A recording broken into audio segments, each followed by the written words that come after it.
Welcome, everybody. So glad to have you for this week's episode of the Paint Party live stream. So glad to have you here. I hope it's a beautiful day where you are. I have my windows open. It's great fall or spring day here in Little Rock, Arkansas. So glad to have you. It's great to have my friends joining me. Thanks for joining as always, Lola. It's good to see you. Um, Gaming, thanks for joining from YouTube. That's there we are.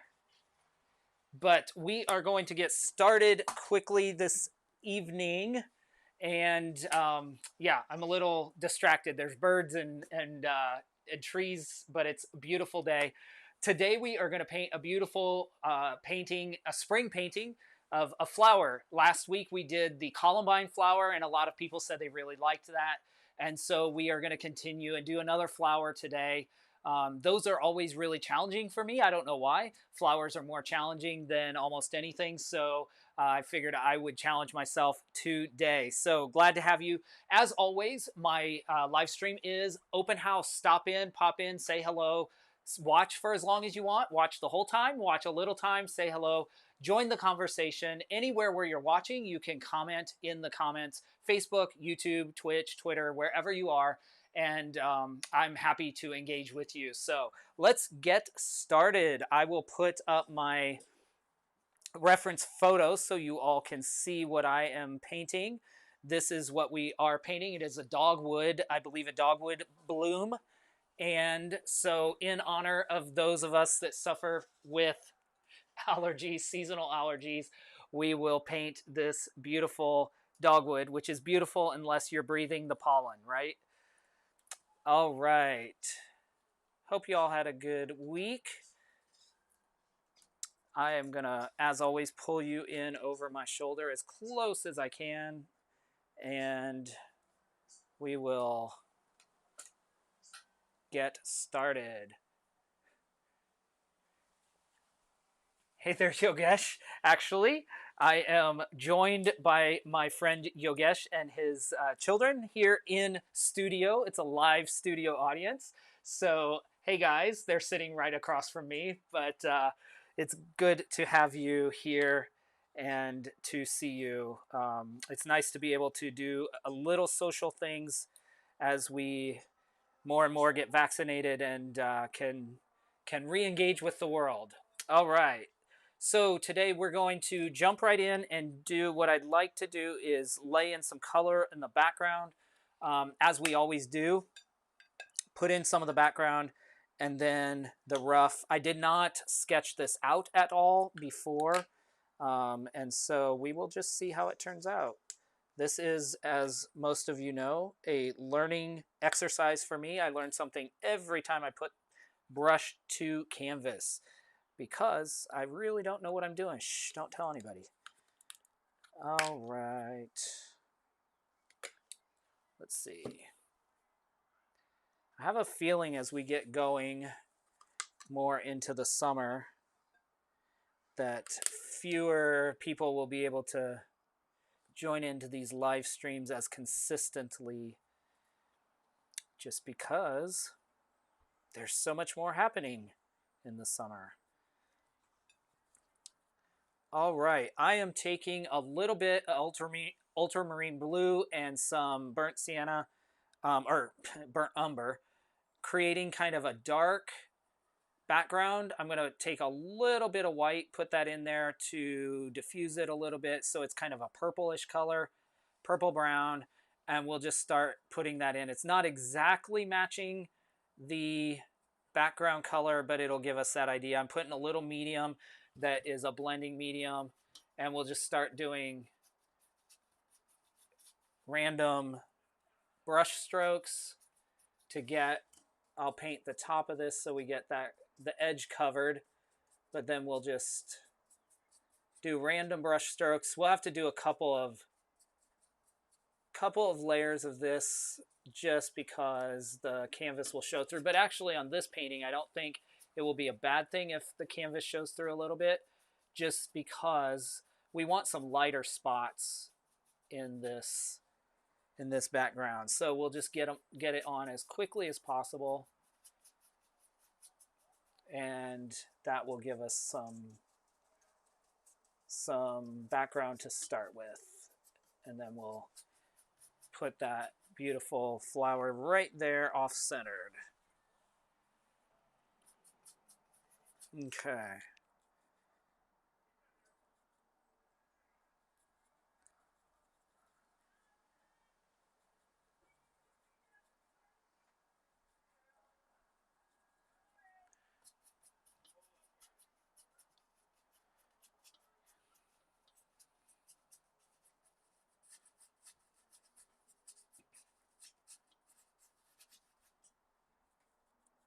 As we mix, whoops, I'm just using the same colors, but they're obviously different concentrations of them, so the background will have some variation that hopefully will look nice once we get going. There's some deeper blue, more blue there.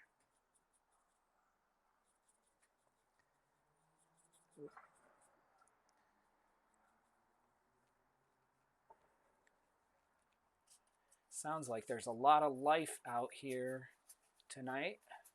A lot of background noise. I don't think you all will hear it on the live stream, but I hear dogs barking. I hear, of course, the trees are, we have a beautiful breeze, which is wonderful. And I hear the trees blowing here.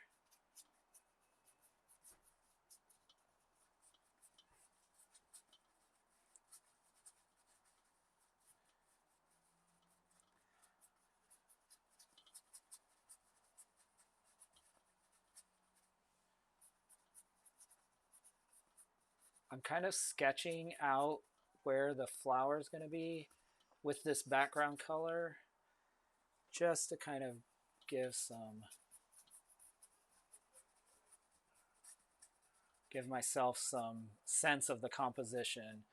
Let me I'm going to raise you up a little bit and move my seat out of the way. I just realized, see if I can bring you closer in. Adjusting. Hopefully, there we go. Bring you closer in, zoom in a little bit so you can see more of what's going on. There we go. I think that's a better angle for everybody. So,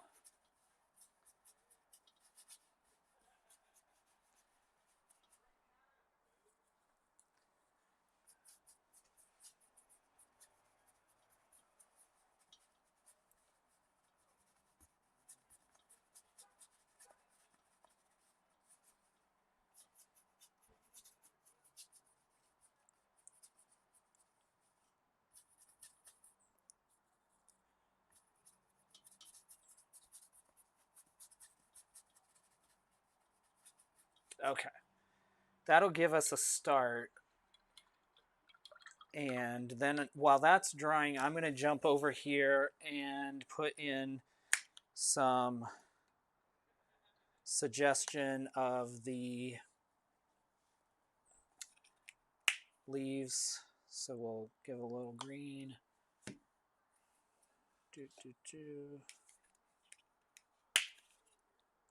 I think I told you all last week that I had bought, when I started, I didn't know how to mix color. Oh, I didn't even know mixing color was a thing, really. And so I bought about 10 different types of green, and now I have to kind of use them to get rid of, but I have these big tubes of green that I don't really need. But we are going to make it work.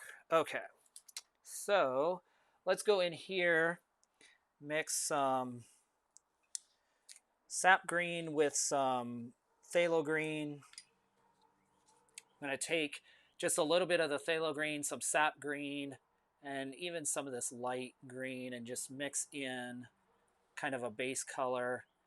And remember what we said about desaturating or I guess that's the word. If you bring in the opposite on the color wheel, so I'm going to bring in some red via brown, basically, and that will give us a desaturated green, so it's a little more realistic. Whoops. I was looking. Okay, there. So we'll come in and let's just say this is kind of right in here a little bit.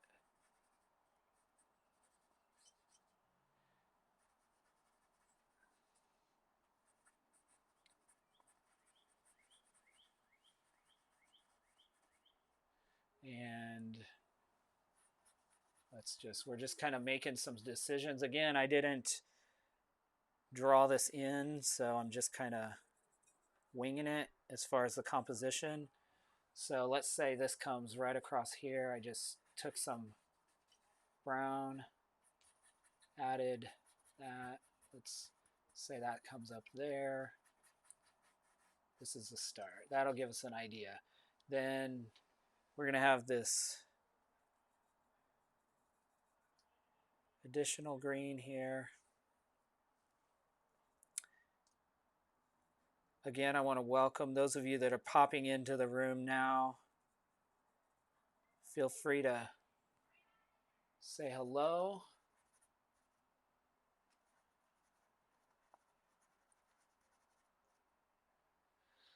Okay. Now, kind of, let's take,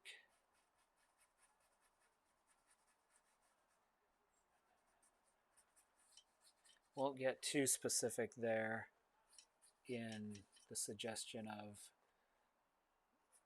what's going on. Then I'm going to take some blue, rinse out the brush and take some blue and white that we use kind of for the background.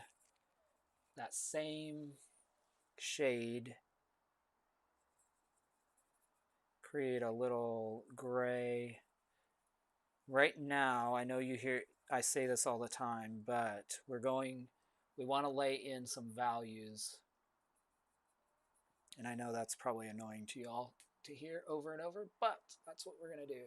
So let's see. Let me start to put in some of these more shadow spaces.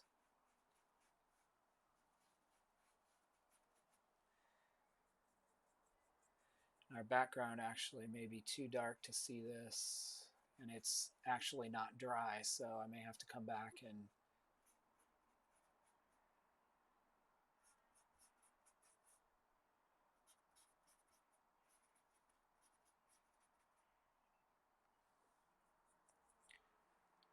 redo it.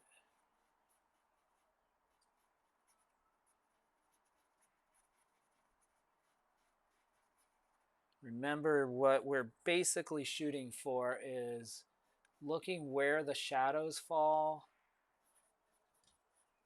and we're not really trying to draw the actual shape. We're trying to recognize where the shadows are.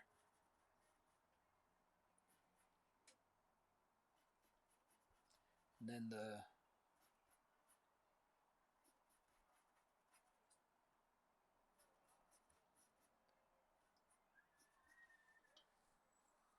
image will emerge little by little.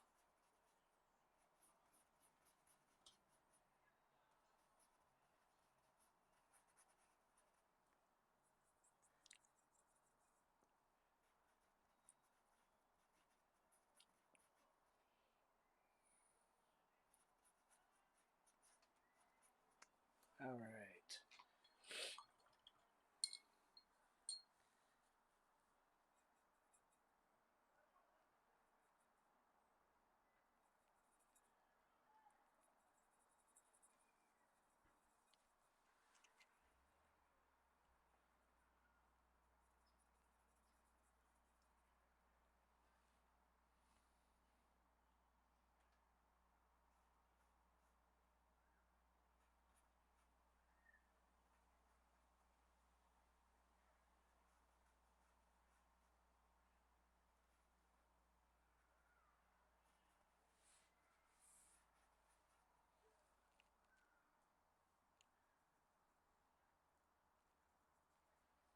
basically using three colors for this. Most of this painting is just three colors. It's burnt umber, phthalo green, and ultramarine blue, and then white, some white. But most of what we need to do, we can do with those colors.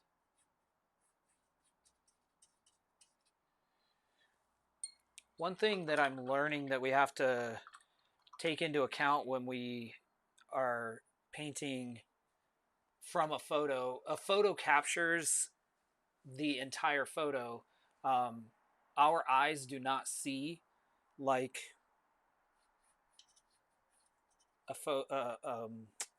like a camera will.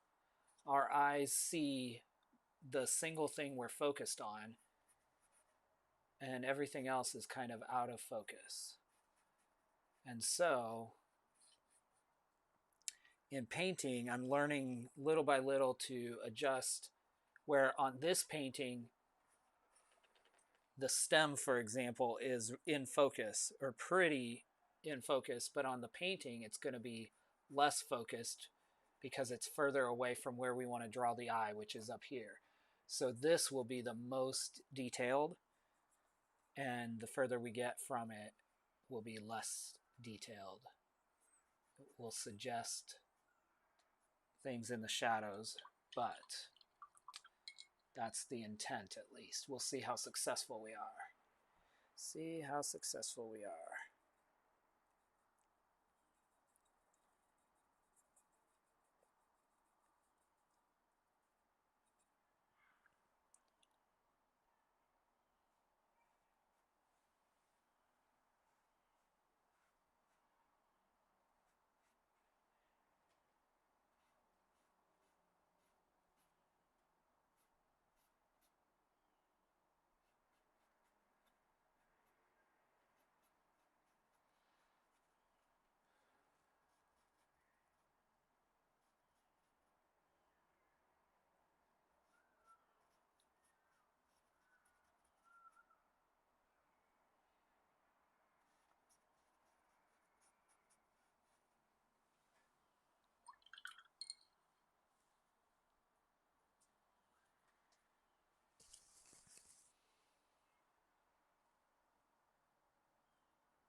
So much of this process is just trial and error, like putting some color on the canvas and then adjusting the value of the colors around it.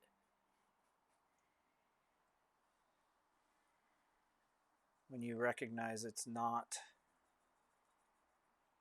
half the time it just feels like, I don't know what I'm doing, but it'll all work out.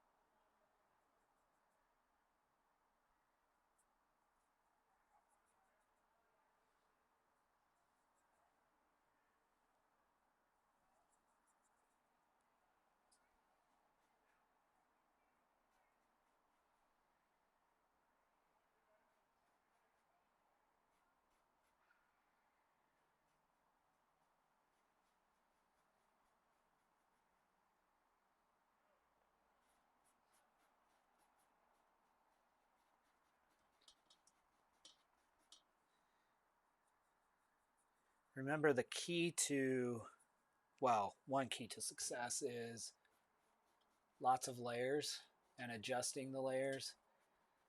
And for this, it's really interesting because you go in and recognize, like, if you look at it, you say, oh, the flower is white because your eye tells you the flower is white, but it's really not. There's all kinds of shades of blue and purple. And if you go in and just put white into the painting, there's nowhere to go because white is white. And that's the brightest value you're going to have. And so you want to reserve that for your highest points where the light reflects at the edges, or in this case at the center of the petals.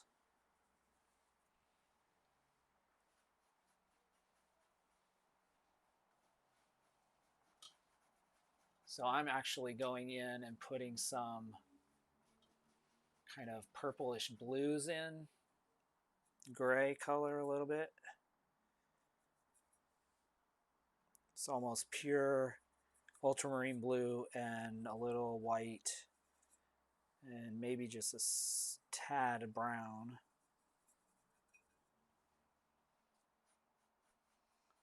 Which gives, then when eventually, as you lay colors of, or variations of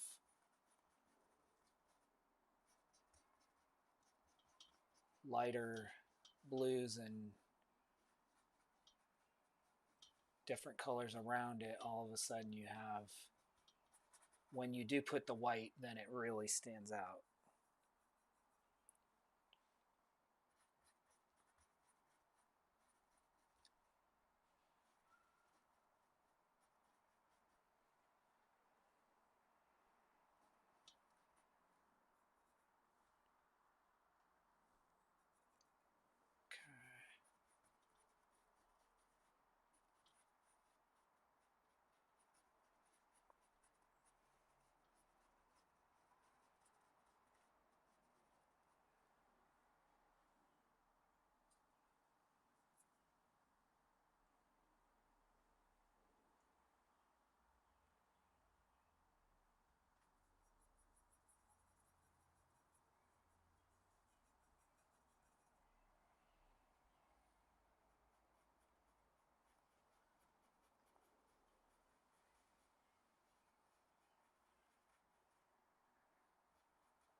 What kind of brush am I using? Lola, this is a small filbert brush.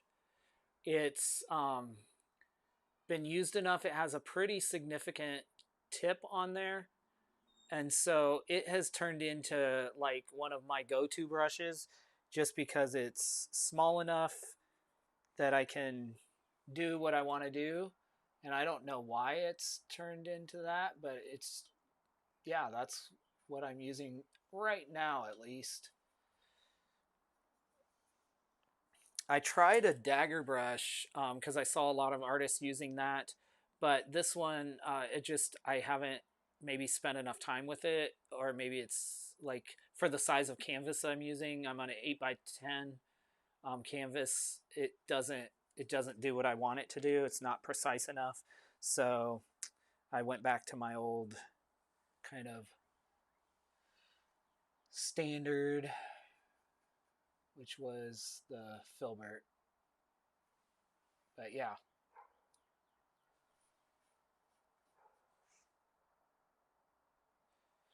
Yeah, what are your kind of go-to brushes, particularly if you are painting with acrylic? What do you use? I'm just kind of curious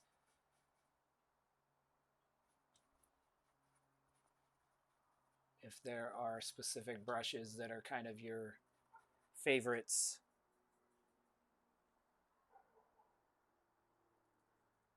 Oop.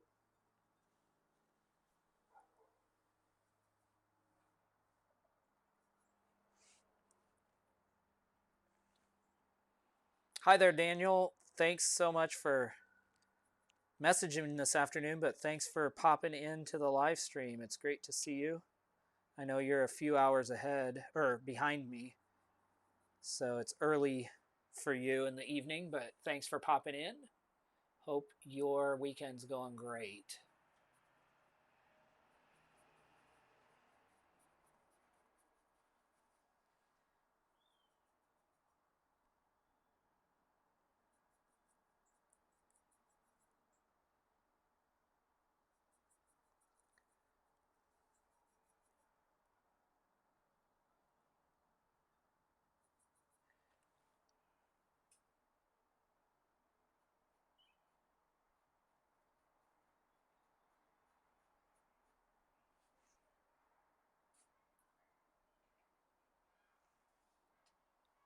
Looking for the funny looking one I used a couple of weeks ago. Was that this kind of the it's hard to see against my skin tone. The It's kind of like a pitchfork. Was that the one you were looking at?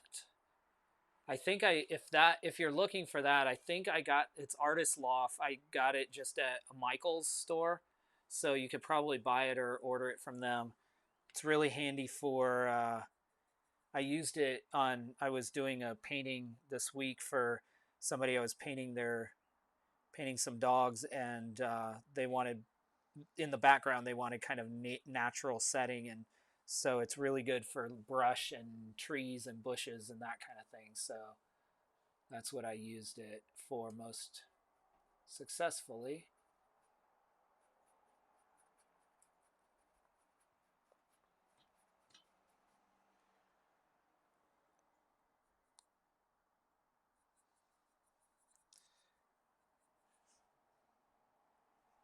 Hey there, Bob G. Welcome. So glad to have you. This is actually not an apple blossom. It is a dogwood. It's dogwood. So I made the joke earlier. It's not really a joke, but in honor of all the allergies that people are suffering with, we're going to paint the beautiful dogwood that is probably to some the cause of their suffering.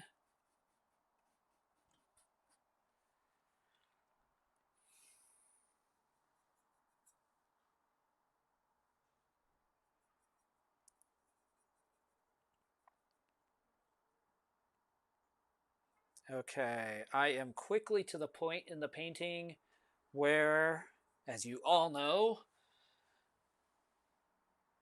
which happens, where I'm really not happy at all with this. And it's just terrible. And you have to go through it because that's what you do. So I'm going to go to a different part of the painting and just keep painting as if it wasn't terrible. And then magically it will come out of being terrible at some point. Hopefully. I think Bill Caldwell some of the first to bloom in your area. Those and a pinkish flowered tree. Yes. I don't know actually because this is someone else's reference photo. I don't know honestly where it is or where the person who took it, where they live. But yes, there's pollen everywhere in the south. It's just kind of our thing in the spring until it rains and then it runs down the streets in like orange and yellow pools of ick. I'm lucky that I don't suffer too badly from allergies unless it's just those few days where it's just very heavy, then I will. But yeah, I'm lucky. I am very lucky. Okay, I think I'm getting roughly the shape I want, little by little. So I'm going to start seeing if I can get more precise.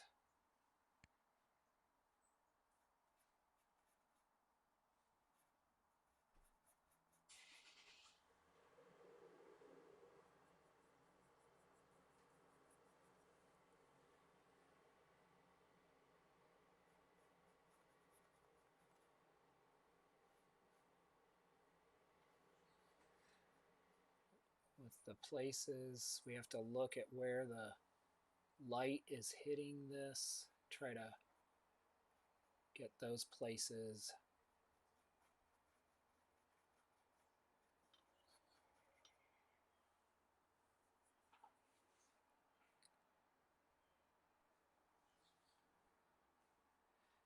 You just have earthquakes and drought. Yes, unfortunately. It's the great part about California, right?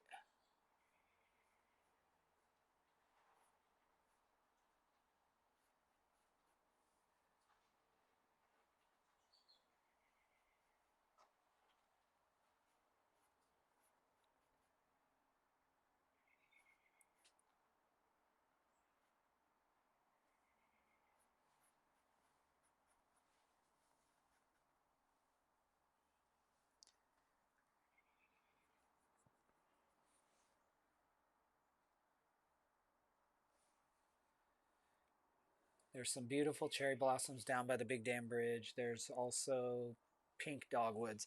Interesting. I've seen the blossoms down by the Big Dam Bridge. I didn't know what they were. Um, I guess I've never paid attention to dogwoods at all. Like I wouldn't have been able to point them out, but that's interesting that there are pink ones as well. Maybe that's what's blooming. I do feel badly for the people that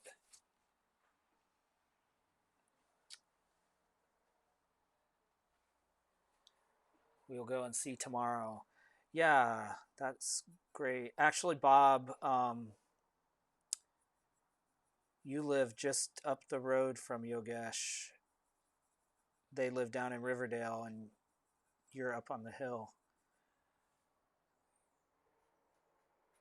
Big Dam Bridge is a great area for walking, hiking, etc. Especially on days like today. Today was amazing.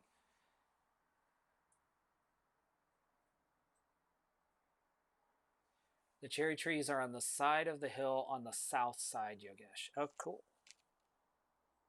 South side. So that. Oh, yeah. Kind of down as you go up the ramp, I guess, maybe.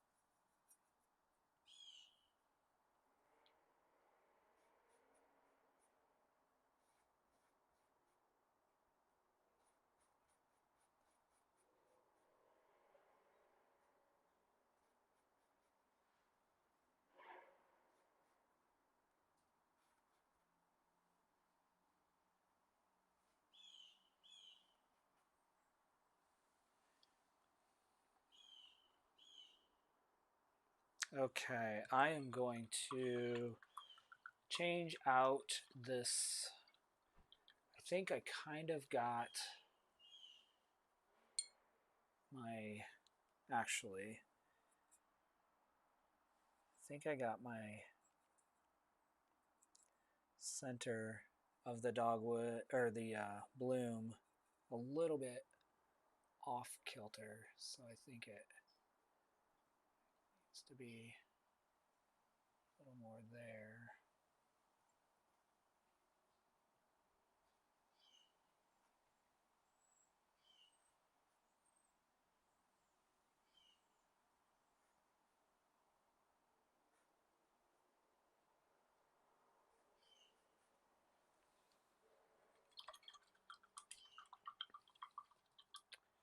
All right, let's see what we can do.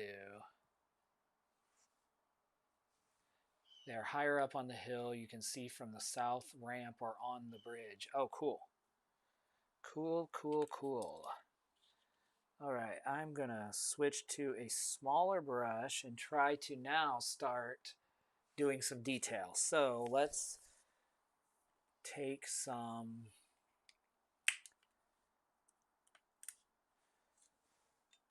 See if we can do some detail work. Detail, detail.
There is a little bit of kind of just a tip of a suggestion of red under here.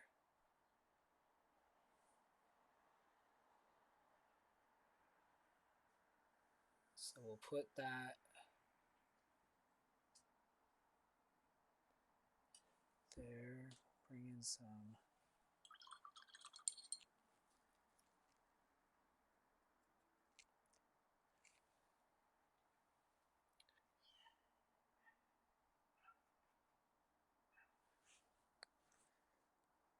yellow edge.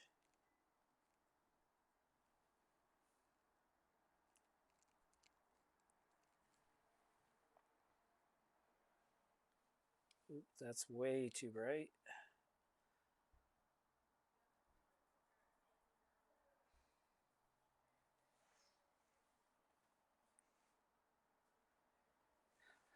So this big dam bridge, is it like damn that bridge is big? No, Lola, there's actually a dam on the river. The Corps of Engineers put it's part of the Arkansas River down to I think the Missouri River or Mississippi. But there's a lock there, and there is a dam on the bridge, and there's a bridge across, like a pedestrian bridge across to North Little Rock, and for some reason they called it the Big Dam Bridge because the dam is there.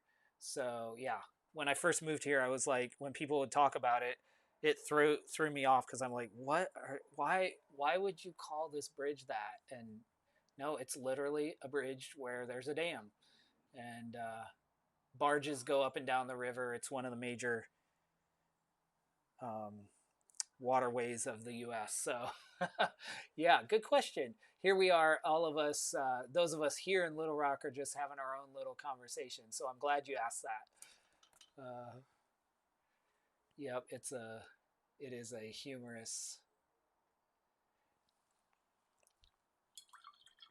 There's, I suppose, every place there are these things that you learn, but I had the same experience. There's a park here, a state park called Petit Jean, and when I first moved to Little Rock, it's spelled Petit and then Jean, Jean, but it's pronounced here Petit Jean. and people were saying petty gene, and I'm like, what is this petty gene? I don't know what they're talking about. No, it's petty gene. So, yeah, kind of like Big Dam Bridge. Just, or I suppose if you go to New Orleans, it's even worse in New Orleans. They have all kinds of things that don't sound like they should. Hey, Image, welcome. Glad to have you stop by the live stream. We are just painting away.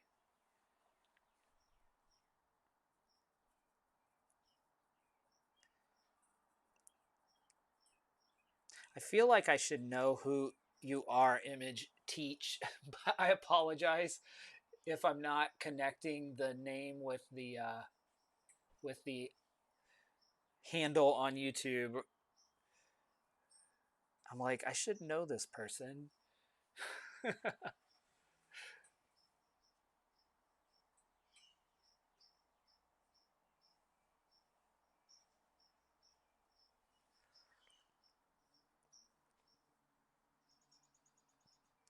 It always feels, maybe it's just my southern sensibility too. It feels a little impersonal to shout out people by their handle on YouTube or Twitch or whatever. Although I know that's just normal, but feels somewhat impersonal.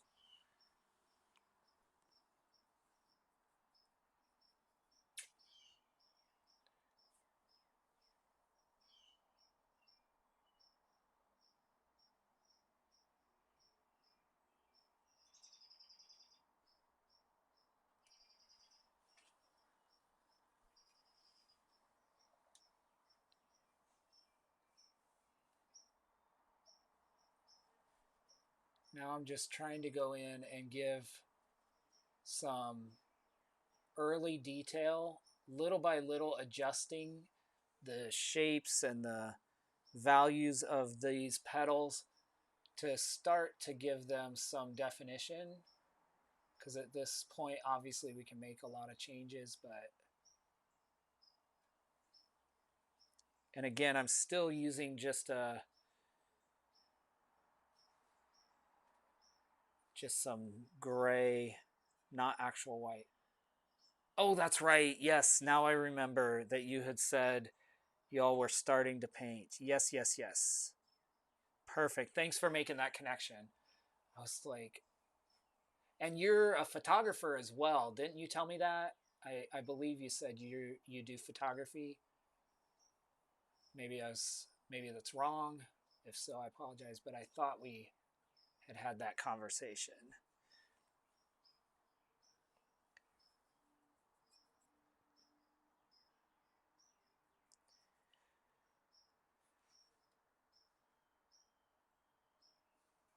I used to paint when I was in high school many, many years ago.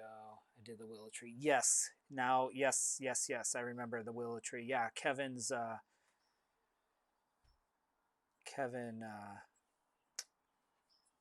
Oh, I can't even remember his last name now. But yeah, that willow tree was a lot of fun. That was the first painting I did where I was like, oh, I can do this. Is cool. I can do this. It was a lot of fun.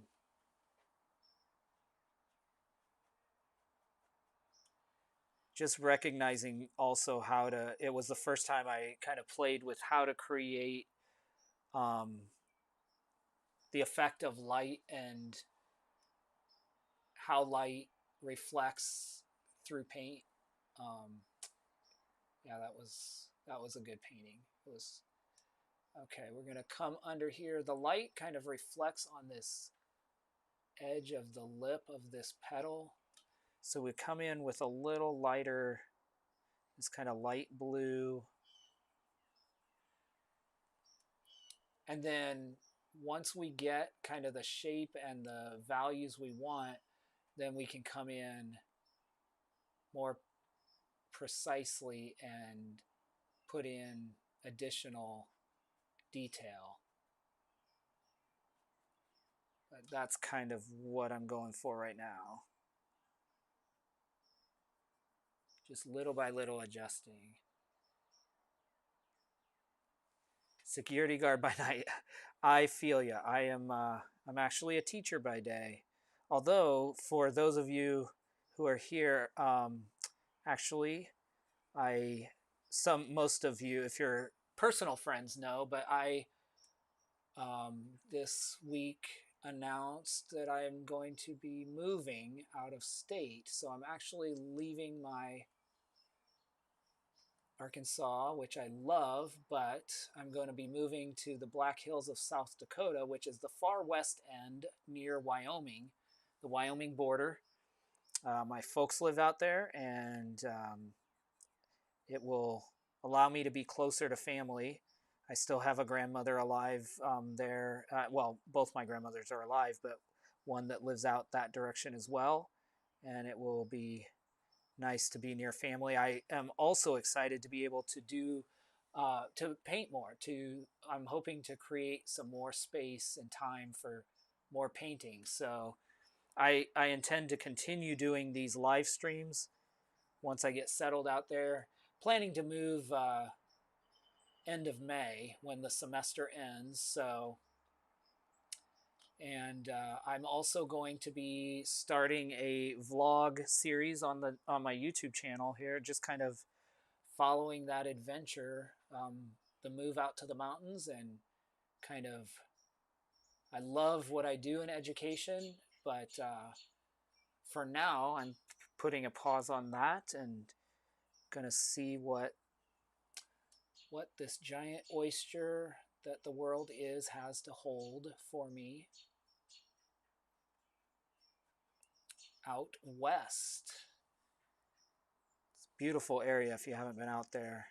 And I'm grateful, excited, because it's very similar to what we have here with the Ozarks in southern Missouri and Arkansas. We have some real beautiful land here.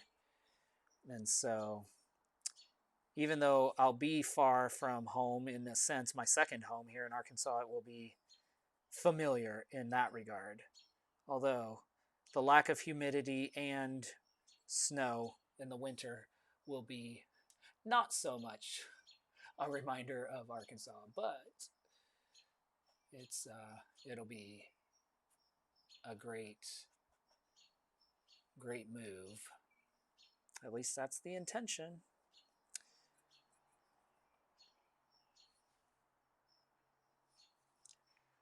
Thank you so much. I am excited.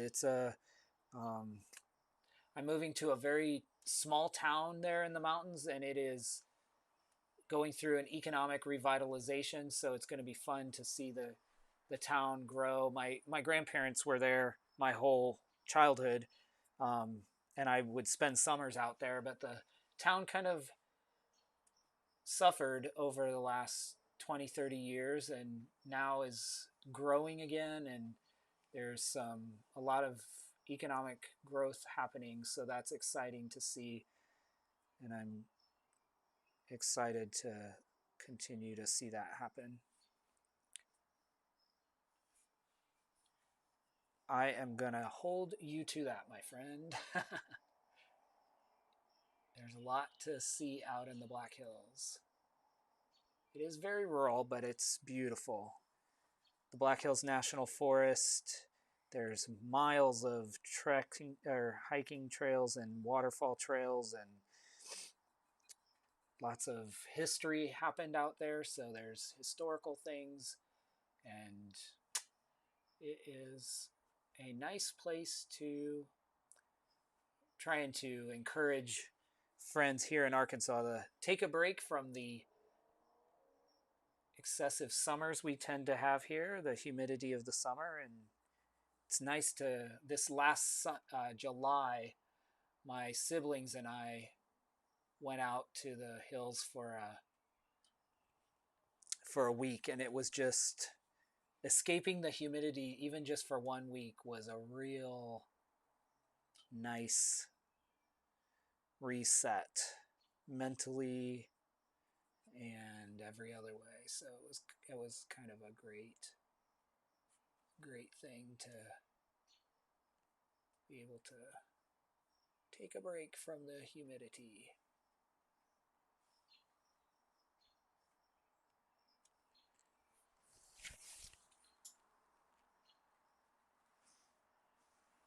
Hey, Mom and Dad. I am looking forward to being nearby as well. I was counting up, I think it's been 14 or 15 years since we've lived in the same general proximity, so I will be looking forward to being able to just stop in and get fresh baked cookies anytime I want. Pies and cakes and all those great things coming out of your kitchen, Mother.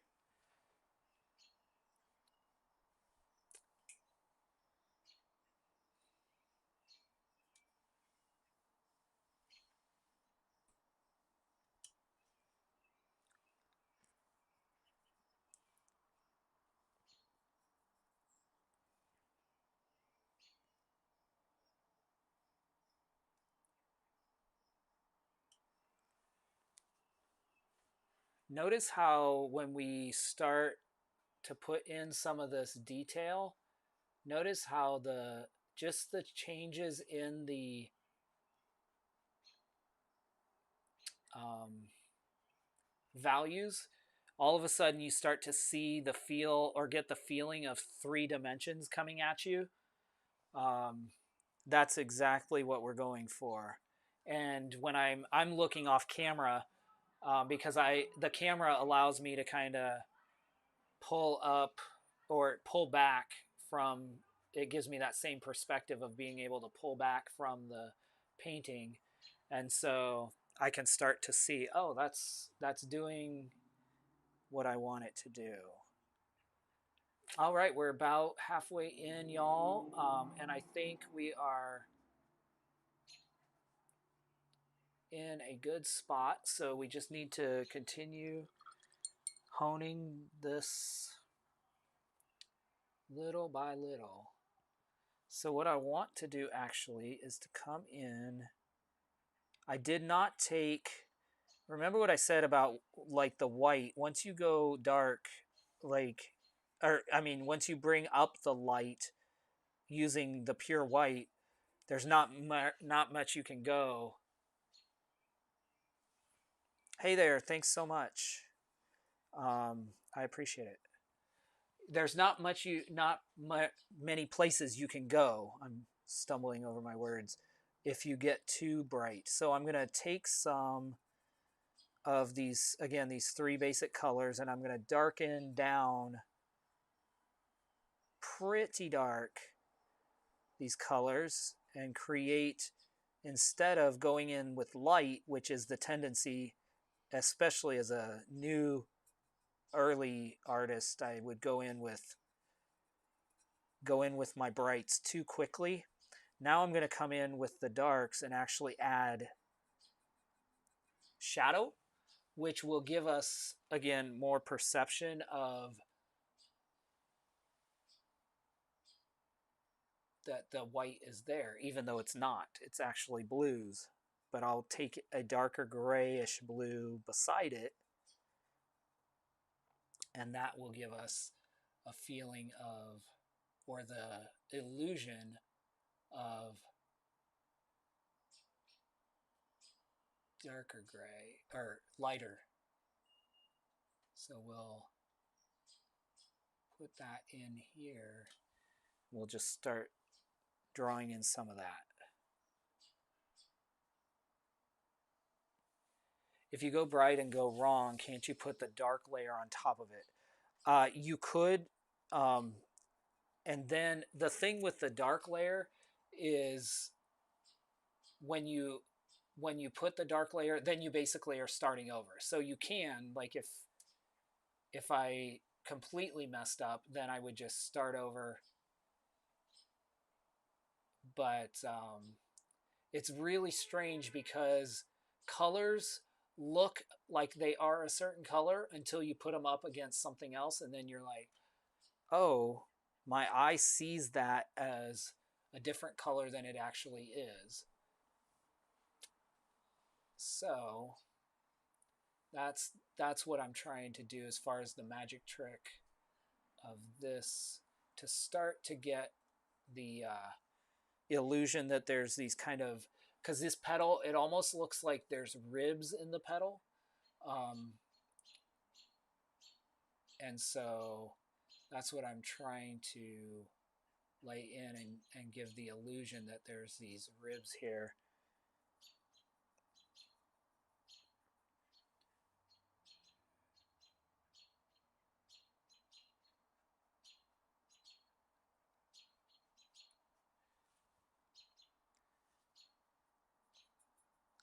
And it also, at least this is how it works in my brain, like putting in, focusing on just like putting shadows, instead of actually trying to draw the flower, ends up being a more accurate representation of the actual thing. Like I'm not really looking at this as a whole. I'm looking at this little ridge and how do I make, oh, you can't see. I'm looking at this, not this as a whole, but I'm looking at how do I make this little ridge, the shadow of that ridge accurate to what I'm looking at, which then gives me a more accurate reading of the whole flower overall, if I can duplicate it good enough.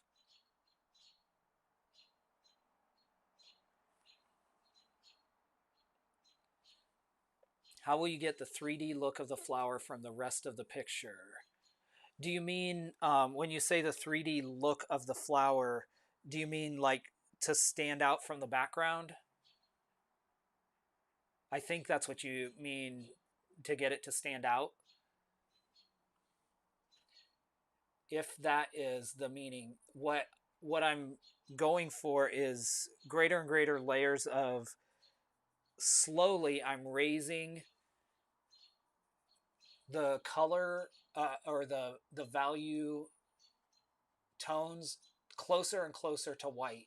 And then in the end, at the very end, I'll be able to put the places where I want to emphasize the light actually happening. That's where I'll go in and put my just a little touch of white, but it'll probably be a white yellow. I'll probably mix some yellow with it, and maybe some blue so it's not so intense. Um, Otherwise, then I'll also, yeah, stand out. Yeah, and the background, then when I add the whites on here where it'll jump off, then the background I will actually go another layer and probably do a darker background so that it stands out more. Right now, the first layer of the background was just put in there, to get on the palette or on the canvas, and so it is not very dark, and that will give us the like lines right around the petals.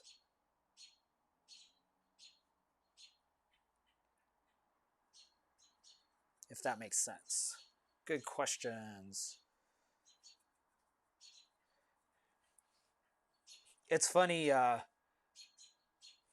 absolutely, absolutely. When you all ask these questions, I kind of have to think about it, and it is funny because I've been doing this about 6 or 8 months, but I still feel. I mean, I am still an amateur, and I'm like trying to figure this all out. So most of this is hypothesis and testing and trying to see what, and trying, like, that's why I say every time I put paint to canvas, every time I paint something, I learn something. But it is what I found. People will say, how do you improve, or how can you improve quickly? My experience has been like it's an engaged thought process. Like I am not good enough where I can just zone out and create what I see. Like I'm always thinking and reassessing and making adjustments. And I think that's my guess, is that when painters or any sort of artist, when you start to lose it, so to speak, or you're not as, you know, not as good, I guess, as you once were, maybe, is when you get so good at one thing that you have to, or you can quit. You can quit thinking about the process. You can quit improving when you're good enough that you don't have to always try to be trying to improve.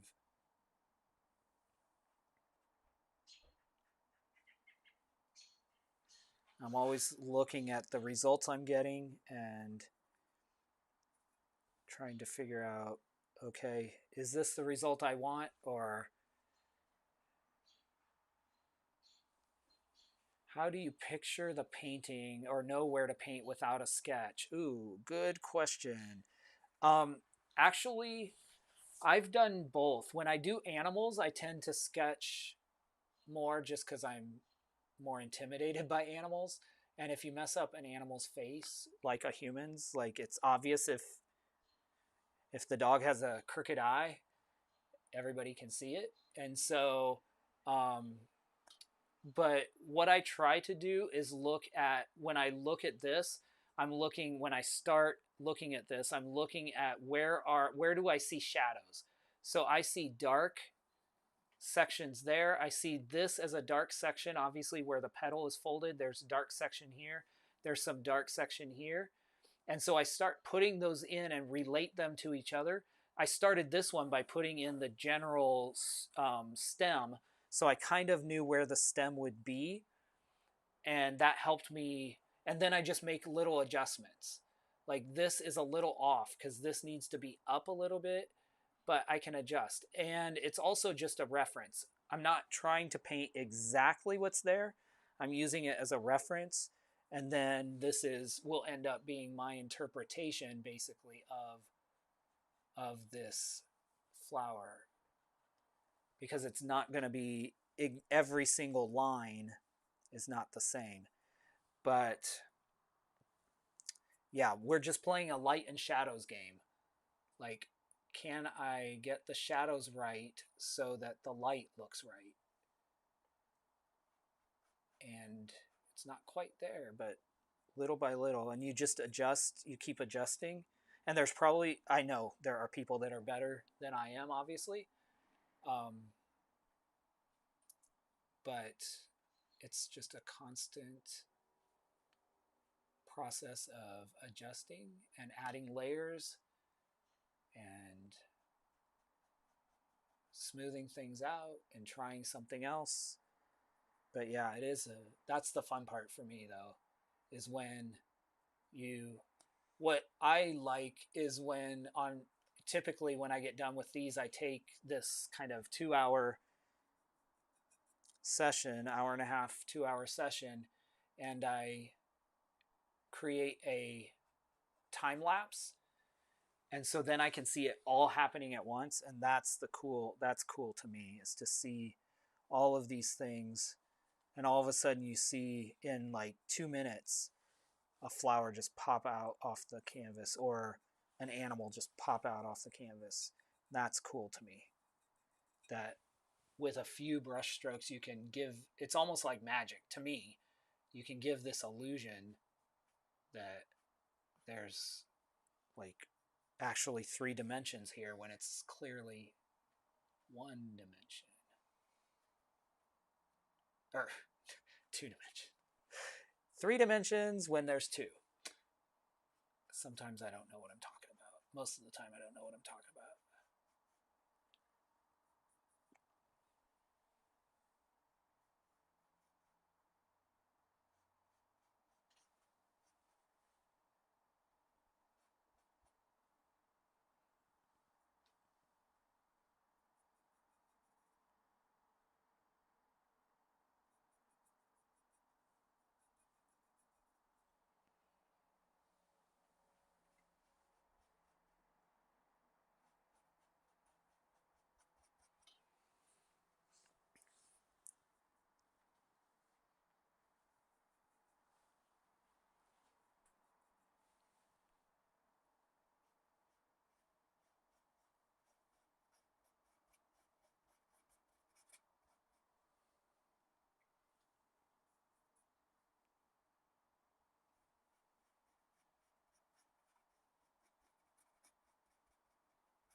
Somebody had asked earlier, I can't remember who, had asked how I was going to make the make it pop out from the background. So this is what I was talking about. I'm adding another layer and making a dark layer that will give me some definition to the flower that hopefully will lift it out from the background and give it a more 3D approach. I don't know if it's showing up the same way on the screen, but that's kind of what I'm going for.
And I'll probably come in this week or sometime later and do, because I don't think we'll get it done tonight, but I'll probably do then a second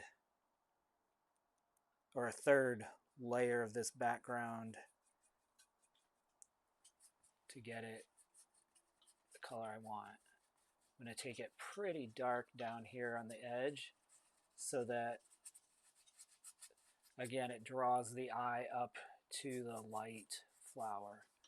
So that's kind of the thought.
Now I'm just shaping these petals by bringing the darkness down into them, the darkness of the background.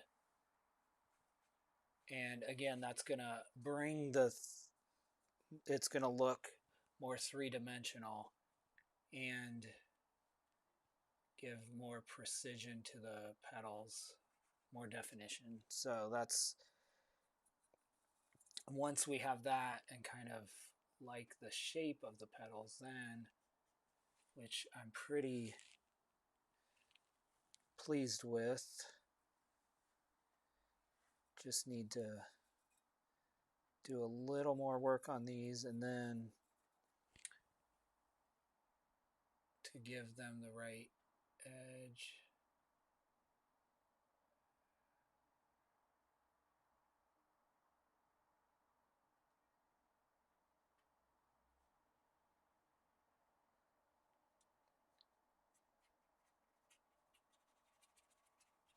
Just blend in that edge a little bit to the background.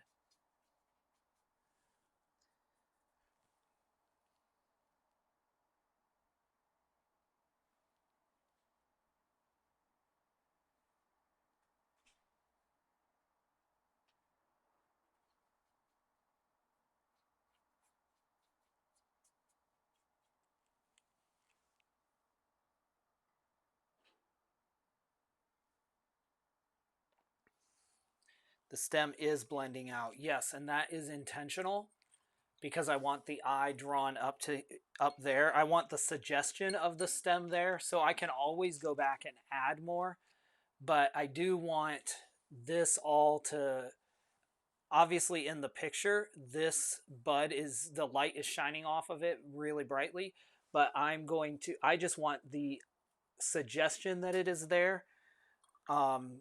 We all know that the stem, there's a flower like held by the stem, so I don't necessarily need to show it, because eventually I want it to look like there's light shining straight down on this bloom here. So I'm going to use increasing values to color values to make that appear like that's what's happening, if that makes sense. That's the intent, at least. So yeah, you are absolutely right with your observation, though.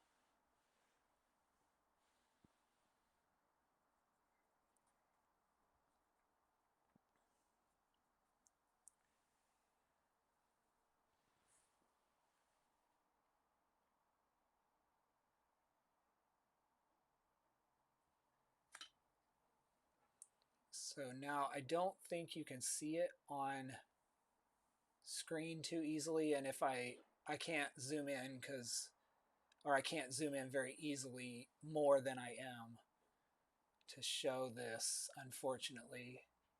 I'll see if I can take this up to the camera once I've done, but I'm putting in some kind of yellowish, greenish, brownish color in the center here so that I start to get the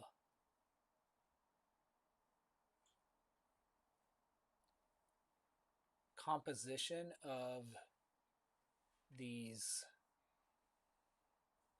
center nubs. I don't know what they're called, but somebody who remembers fifth grade biology can probably tell me. Or if we have a biologist in the room, can probably say, oh yeah.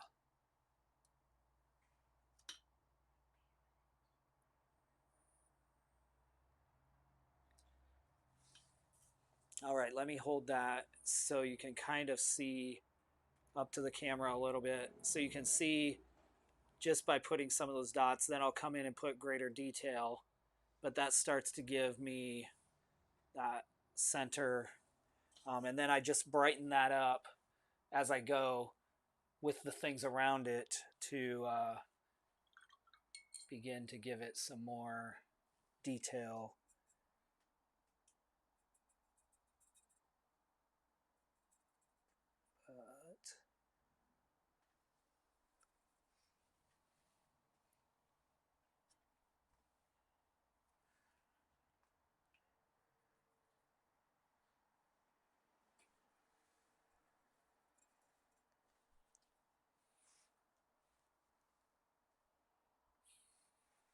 But thanks so much for the vote of confidence. I appreciate it. Okay, I went and put some of the lighter colors in. Now I'm going around those lighter spots and adding some additional shadow, which will give me more of the depth. It will, the depth, kind of depth perception of what's going on here.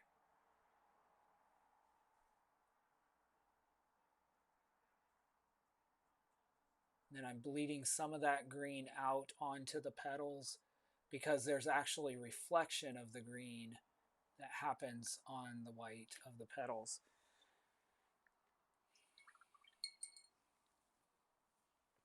Take a little of that, lighten it up a little bit.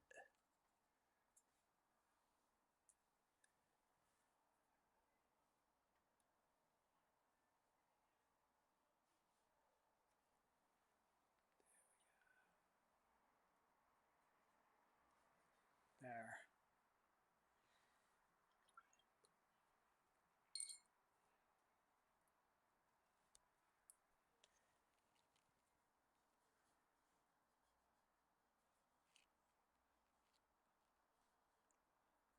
We have just a few minutes left together, so I'm going to do as much, get as much of this additional detail work as I can done this evening, but we'll probably have to finish this one offline. So, as I always tell you, if you want to see the progress photos, you can follow me on Instagram. That's usually where I post the progress photos kind of after, as I do additional work on paintings. I'll post the stills there so you can kind of see how it progresses, if it progresses after we stop the live stream. Of course, on YouTube you can find my not only the live stream every week, but you can also find the time lapses of these paintings so you can see them. Usually I post those on Monday. I have been also posting those over on TikTok if that's your jam. But you can see how they come together without sitting for the whole hour and a half, 2 hours. Although I definitely appreciate those of you that do, because it keeps me company and, you know, keeps me sane. Maybe. That's probably arguable, but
Okay, I'm now taking a little bit of the white,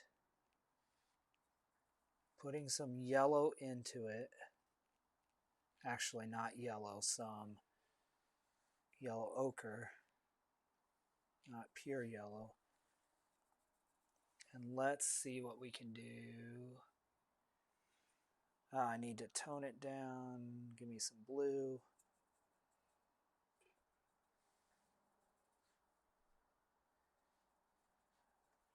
Let's see if we can start to really make this thing sing.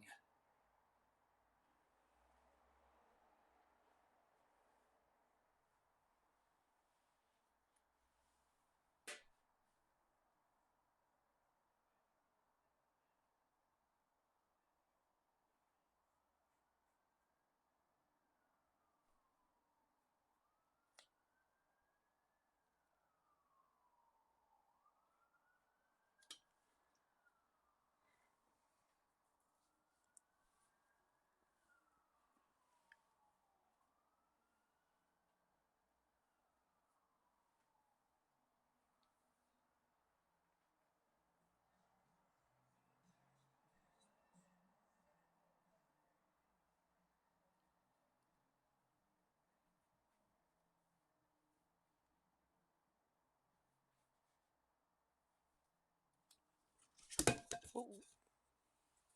That is what you don't want to do, ladies and gentlemen.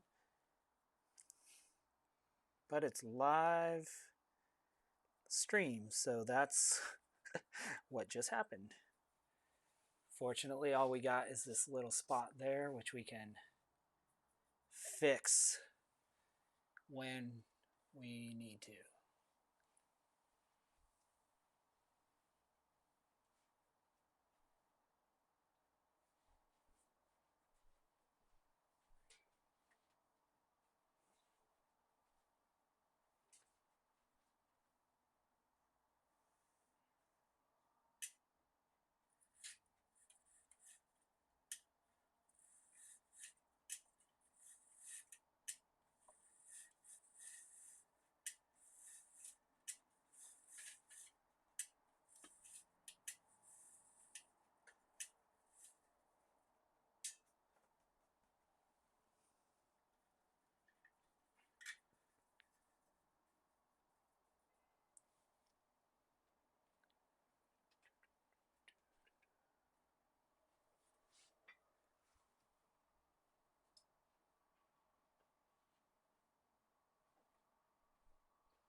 I'm taking the light color here, which is actually a green yellow.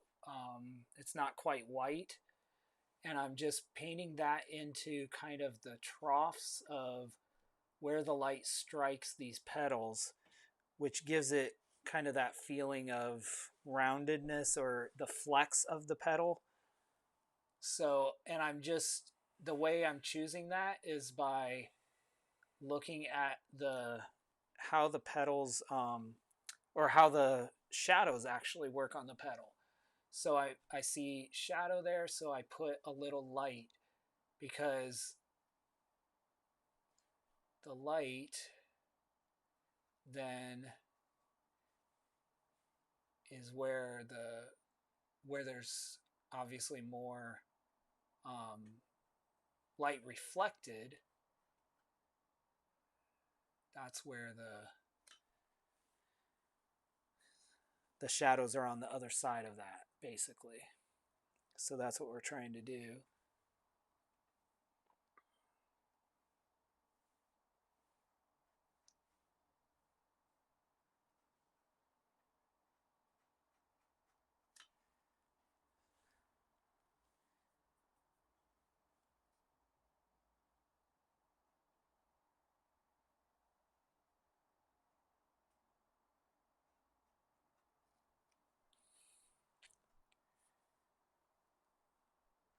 you can see though with just that little, just by raising the values up a little bit,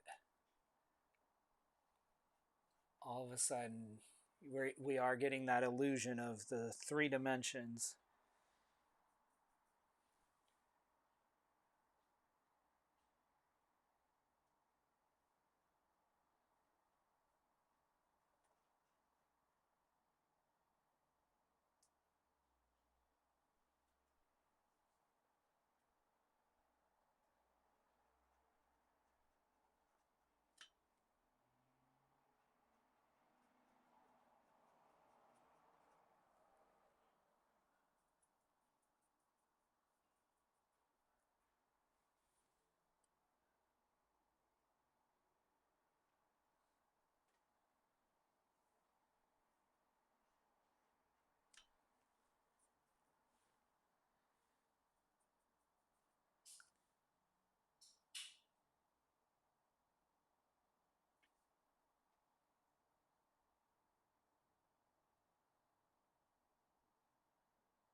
Thank you, Bob. Yep, that's the intent. Now I came in with kind of a yellow white. Now I'm coming in with layers of a blue white, which should be a cooler white.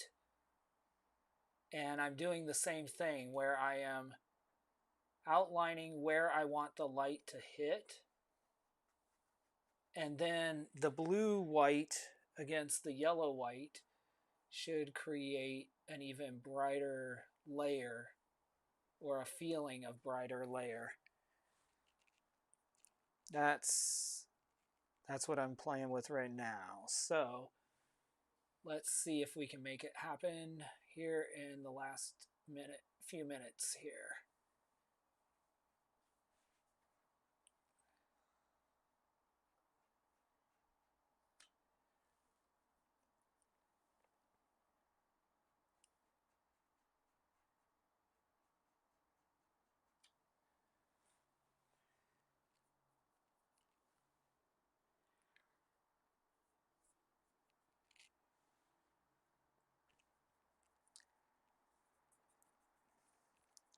This becomes really fun for me because it's like, whoa, how does blue and white and yellow and white, when you stack them together, like, how do they do that? I don't know. But it is really a cool thing to me to see it happen.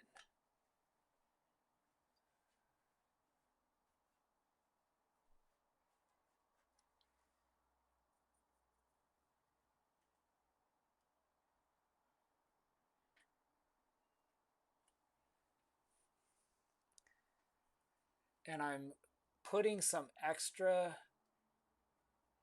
along these edges on the top of these petals because I actually, different from the reference photo, I want it to look like the light is coming down on top of the flower. And so that's kind of what I am trying to create.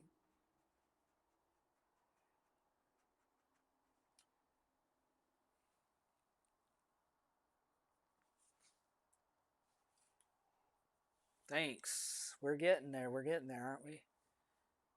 Little by little. And with acrylic paints, it's all about the layers. So these will dry because they dry darker than they are applied. So I will probably have to come in like some other day and add maybe an almost pure white layer to really get the feeling I want on this.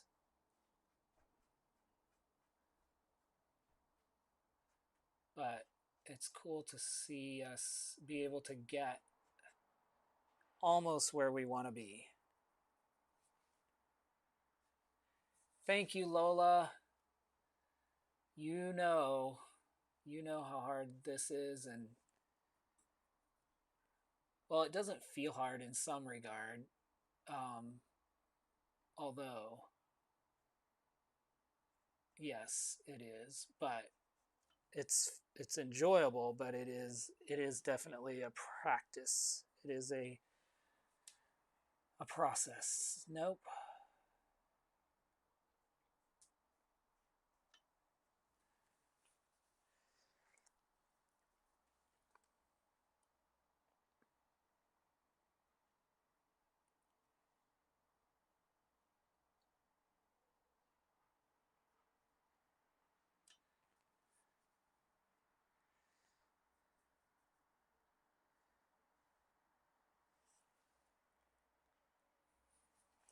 Much appreciated. I appreciate you stopping in. You've been here since the beginning. You've been here for the whole time, so you really have seen the whole thing, and I appreciate it.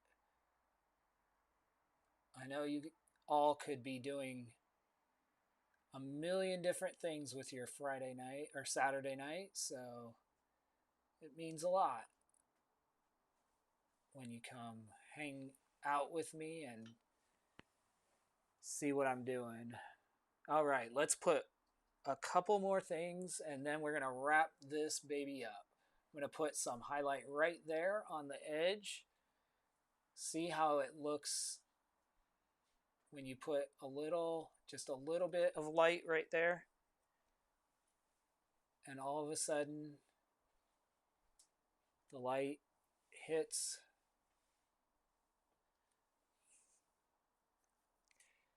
And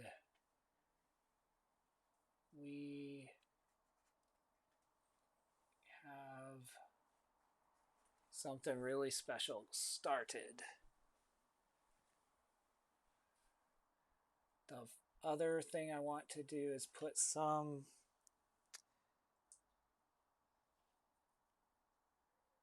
a little bit. Oop, I think I darkened it too much. Too much blue. A little blue goes a long way. So let's lighten that up.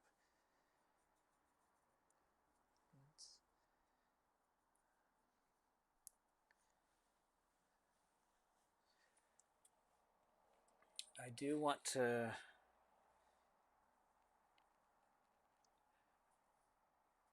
put right in here where the light hits this pedal, right there.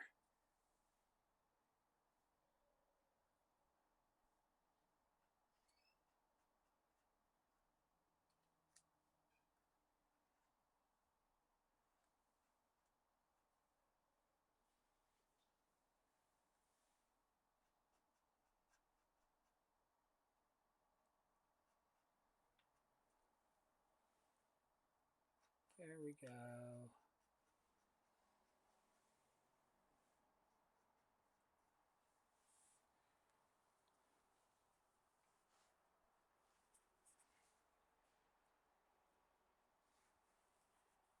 Thanks, Kim.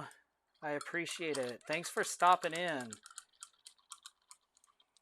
Little by little, it is that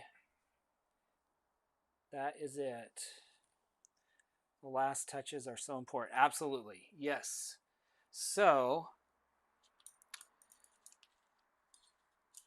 this is where I think we will leave it for now, y'all.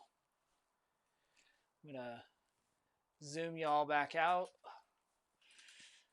Okay. If I don't make you motion sick in the meantime. This is where we are.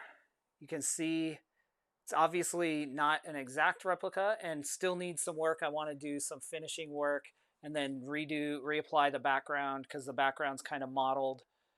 But the flower's looking really great and it stands out. We'll let this dry and then I'll probably come back with some actual direct white and really lay that in. But yeah, I'm happy with how this turned out, especially just kind of, we're just winging it tonight, but it's really turned out pretty. So, yeah, great deal. So, as always, I want to thank you all for joining me. Those of you that have been here the whole time, especially thank you, appreciate it. And those of you that popped in and popped out, it's always great to catch up with you and chat. I do this every Saturday evening, 7 p.m. Central. You can find those on YouTube, and they're already listed, probably another 6 or 8 out. You can also find all of the upcoming links for my live streams in one place. I put up a website. I think I announced it last week. You can go to Steve Rice, STEVERICE .card, CARRD, 2 R's, .co, steverice.carrd.co, and you can connect with all of my social channels there. You can connect with my, or find the upcoming live streams. So if you're unable to find links and you want to join the live stream, you can always find the updated links there for the next 4 upcoming live streams. So join us every Saturday, 7 p.m. Also on Instagram, as I said, you can follow the progress photos of these paintings as well as other paintings I'm working on throughout the week. So that is it for tonight. I want to say thank you for all of you who joined me. Hope you have a great week, and I will see you next time.